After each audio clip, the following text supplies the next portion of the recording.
अस्सलामुअलैकुम। आज के इस वीडियो में हम हुरूफ तहज्जी सीन और शीन को पैमाइश के साथ किस तरह लिखा जाता है वो सीखेंगे।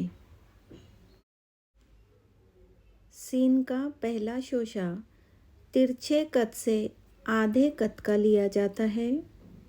उसके बाद दूसरा जो शोशा है वो पूरे कत से एक कत लिया जाता है। देखिए, ये पहला शोशा है और ये दूसरा शोशा है एक कत का।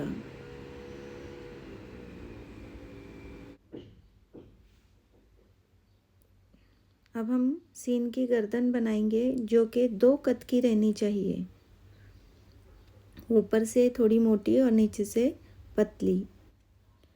ये थोड़ी खमीदा शक्ल की होनी चाहिए और फिर इसकी जब हम पैमाइश करेंगे अंदरूनी तौर से तो ये 1.25 कत की आना चाहिए।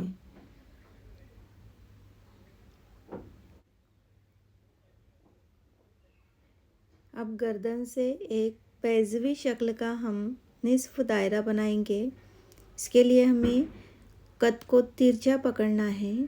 तिरछा करते करते हमें सीधा करके और फिर इसको बैज़वी शक्ल देनी है सिरे तक।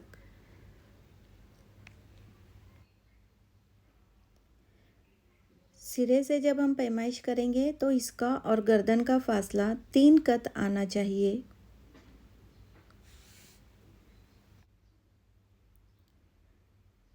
सीन का जो शिकम है वो भी 3 कत का ही होना चाहिए।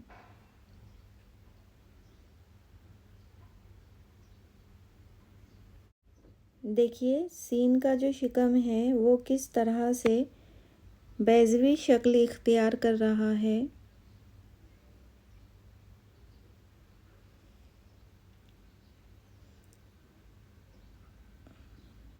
अब शीन लिखने के लिए हम पहले ही कत लगा लेंगे ताकि हमारी शीन की जो कशिश है वो सही बन सके। पहले 6 कत की हमें कशिश बनानी है जो कि तिरछी शक्ल में होती है और फिर बाद में बे की शक्ल के 5 कत लेने हैं। अब हम शीन लिखेंगे। तिरछे कत से हमें शुरू करना है और आहिस्ता आहिस्ता इसको नीचे की सिमत लाना है और फिर सीधा करके बे की शक्ल बनानी है। इसके बाद गर्दन 2 कत की आनी चाहिए जो कि खमीदा है और उसमें नीचे से बैज़वी शक्ल का हमें दायरा लेना है। जिस तरह हमने पिछले सीन में बनाए थे वैसे ही इसमें भी बैज़वी शक्ल का दायरा आएगा।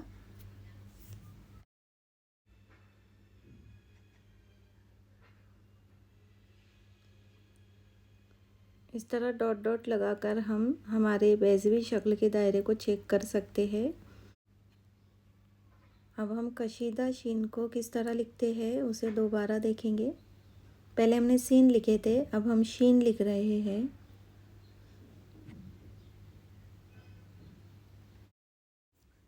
ऐसे ही मज़ीद वीडियोस के लिए आप मेरे चैनल को सब्सक्राइब कीजिए, लाइक कीजिए, शेयर कीजिए। अल्लाह हाफिज़।